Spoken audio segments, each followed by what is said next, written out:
হযরত হুযায়ফা রাদিয়াল্লাহু তাআলা আনহু হতে বর্ণিত। তিনি বলেন, রাসূলুল্লাহ সাল্লাল্লাহু আলাইহি ওয়াসাল্লাম বলেছেন, সকল মানুষের উপর তিনটি বিষয়ে আমাদের শ্রেষ্ঠত্ব দেয়া হয়েছে। ১. আমাদের নামাজের কাতারকে ফেরেশতাদের সারির মতো মর্যাদা দেয়া হয়েছে।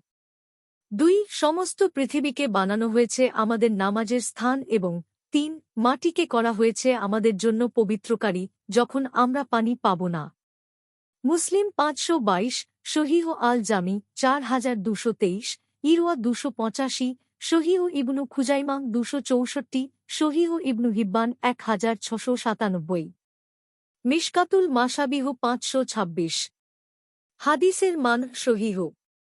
তায়াম্মুম শব্দের শাব্দিক অর্থ ইচ্ছা করা, মনস্থ করা।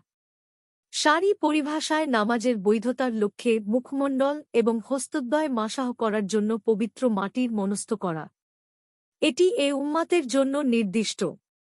তবে তায়াম্মুম আবশ্যিক না ঐচ্ছিক এ বিষয়ে মতবিরোধ রয়েছে। কেউ কেউ দুটির মাঝে পার্থক্য করে বলেছেন পানি না পাওয়া গেলে আবশ্যিক আর ওজর থাকলে ঐচ্ছিক।